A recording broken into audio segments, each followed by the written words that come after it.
Gryffindor girl looked up from her book again with the same look of disgust. Really? Have you no shame? You're going to profit on someone else's tragedy. Oh, lighten up, Hermione, Ron said in a muffled but audible voice. He gulped down the food he had been scarfing down. It's just an urban legend. No, it isn't. Urban legends are stories everyone thinks are true, but they never happened. Harry Potter was a real person, Hermione argued. All urban legends were based on someone real or some real event, Fred pointed out. It's just over time people twist the story around until it's almost totally all fiction. Besides, it isn't like you knew Harry Potter, so why should you care? A person should care about when bad things happen to good people, Hermione cried. He would have been in our year, you know. So, Fred shrugged. Come on, Hermione, the kid had the Dark Lord after him from the time he was a baby, as well as any free Death Eaters. His chances of survival were not very good. I don't know why his disappearance should come as a surprise to anyone. And a lot of people disappeared because of the Dark Lord and the Death Eaters, George added. It isn't like Harry Potter's the only person something bad happened to. Colin Creevey hiccuped as he finished his butterbeer. Maybe nothing bad has happened to him. He is only missing. Missing doesn't mean dead. It usually does mean dead if it involves the Death Eaters or the Dark Lord, Ron shook his head. And frankly, I'd hope he is dead rather than alive. If he is alive, it means he is being kept somewhere and tortured. Maybe he is in hiding, Colin suggested. Maybe Dumbledore put out the story that he was missing to throw the Dark Lord off his tracks. He knew that the Sorcerer's Stone was in danger, so maybe he realized it wouldn't be a good idea for Harry to come to Hogwarts. Hermione shook her head slowly and turned back to her book. I don't think Dumbledore knows where Harry is. He is genuinely upset over Harry's disappearance. The table fell silent, which often happens when grim topics were discussed. Harry Potter's fate had been widely discussed for 2 years, but this year it hung heavily in the air after the news of Sirius Black's escape from Azkaban. Though the Ministry denied the possibility, people feared that it meant that the Dark Lord was coming back. Can it be such a coincidence that the boy who brought down the Dark Lord has disappeared, and now the man who had betrayed the Potters had escaped a place no one had ever escaped from? I wonder what he would have been like, Colin said, fingering the table. I wonder if he would have been nice. Ron snorted. I doubt it. I bet he would have been arrogant and thought he was too good for everyone. You don't know that, Hermione frowned.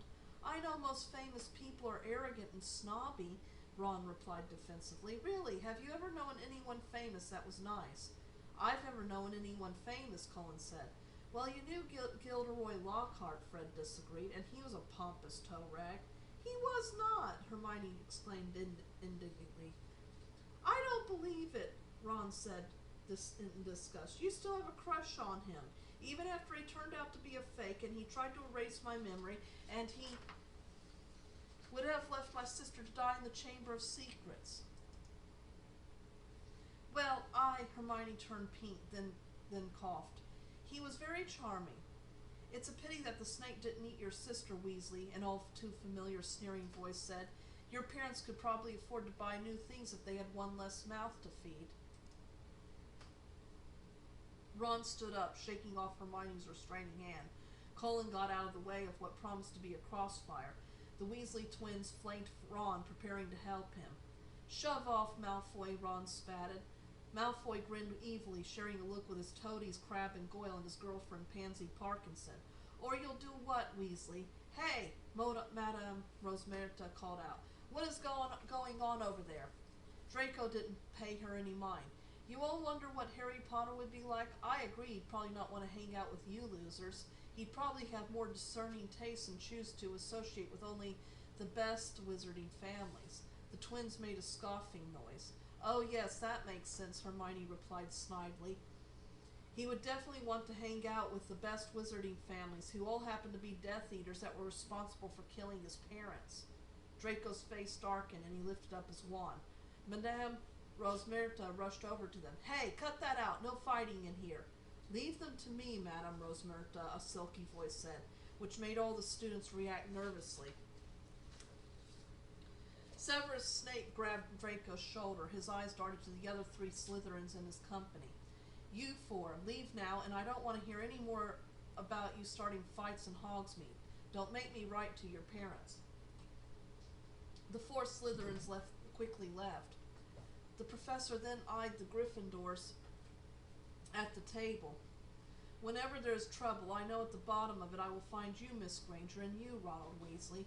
"You would also find Draco Malfoy," Ron replied bitterly, once again ignoring Hermione's warning pinch, "since he is often the one causing the trouble." "You are responsible for your own actions, Weasley, not Mr. Malfoy. Now I think I will take 20 points off for each of you." "You can't do that," Ron argued, disregarding an even harder pinch by Hermione. "You're not in school. You are a Hogwarts student, whether you are in school or out of it, and I am your teacher, so yes, I can. That is another 50 points for your back talk, Weasley, and a detention.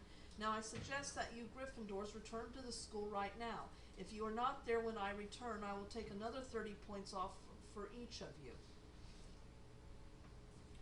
Four glum Gryffindors and a furious Ron filed past their teacher. As Hermione walked by, Snape's sharp eyes noticed the book she was carrying.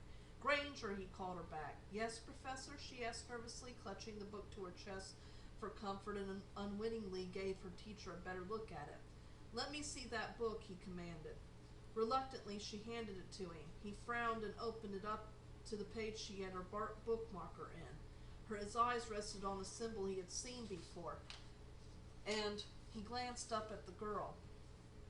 He checked the back of the book to confirm his suspicions. "This book," he held it up to her, "is from the Forbidden section, which a third-year student is not supposed to have access to. How did you come by this book, Miss Granger?" Hermione's mouth was dry. The fact was she had stolen it. She could have said that a teacher had written permission for her to get the book, but then she would have to say who, and suddenly inspired, she blurted out, "Gilderoy Lockhart. He wrote a permission slip last year, and I forgot to return the book. It slipped my mind with me getting petrified and Ron killing a gigantic snake and all." Snape glared at her for a long moment, not believing her story. Their librarian would have surely noticed a book missing, and would have known the last person to check it out. He would have certainly heard about it. "Well, that was very foolish of Mr. Lockhart. The Forbidden section contains very dangerous information, Miss Granger, which is not meant for students of at a third-year level like yourself. I will take this book and return it. I think I will also have a talk with the headmaster about forbidding the policy of allowing teachers to write passes to allow students to check out books they shouldn't be checking out." Hermione tried to keep her face from betraying her fear. Dumbledore had always been indulgent with her rule-breaking before, but she was always feared one day he would consider that she went too far. "You may go," Snape dismissed her, and she practically ran to catch up with her friends. "You stole a book from the Forbidden section?" Fred Weasley exclaimed, his voice full of respect. He put his arm around Hermione's shoulders and said proudly, "Oh, Grasshopper, you have come so far." Hermione shook herself loose of his grip. "I remember when she was just a wee first-year Freddy," George said to his brother, "and she fretted so much about the rules. Look how far she has come. We've taught her well." "Did you learn any good spells from the book?" Ron asked eagerly, "particularly something we could use on Malfoy?" Hermione shook her head. "It wasn't a spell book. It was a book on demonology and occult symbols." The Weasley brothers all looked disappointed, particularly Ron. "Why are you reading about that?" he asked. Hermione walked closer to him. "The other day I went to talk to Dumbledore to ask him if he could get me some documents from the Ministry of Magic archives, which I'm hoping will help me get a case together to save Buckbeak. Well, on his desk, I happened to see a folder that contained the crime scene photos of the Dursleys, the family that Harry Potter had been placed with." Hermione turned green as she remembered the photos. "There was a symbol found at the scene, and there was also a child's drawing that had it, which was also found at the house." "So what does it mean?" Ron asked. "The symbol is actually associated with several deities, including Cronus. People who worship these deities would sacrifice children." Ron's face twisted in distaste. "That's sick." "The reason why varied. Some believed that the children became servants to the deity, and it was considered a great honor." "People had a horrible idea of honor in those days," Fred shook his head. Later, Hermione continued, "some historians claimed that people were sacrificing the children to demons who were energy vampires. There were two ideas about what happened to the children. Some believed the children's energy was totally consumed and that their bodies would disintegrate into dust. Others believed that energy vampires, like real vampires, turned their victims into what they were. There was one wizard philosopher, Werner Toadkiss, who claimed that the original owner of the place that is now Azkaban, the one that killed all those people, he primarily killed children. Werner Toadkiss claimed that the man worshipped Morlach, and he sacrificed the children to this god. Toadkiss believed the theory that the children became energy vampires, and he claimed that is why there are Dementors at Azkaban. He claims the Dementors are the children that were sacrificed. Ron shook his head skeptically. There are no such things as demons, Hermione. Demons are fictions made up by muggles to persecute wizard kind. They didn't understand our ways and made us out to be bad people because they were jealous of our power. Yeah, George agreed, and the Toadkiss guy is not considered very credible. I've heard about him. He claims that it is natural that magic will die out. He believes that it was something early man needed to defend himself, but humans were supposed to develop other skills and stop using it. Yeah, he was one of the first people to get killed by the Dark Lord when he came into power, Fred added. You can imagine the Death Eaters didn't think too much of his theory. But how do you explain that symbol showing up at the house where Harry Potter disappeared? Hermione threw her hands up. Don't you think that is a bit strange? Yeah, it is strange, Ron agreed, but Hermione, Harry Potter wasn't the victim of some demon. The Dark Lord or one of his servants got him. That is all there is to it.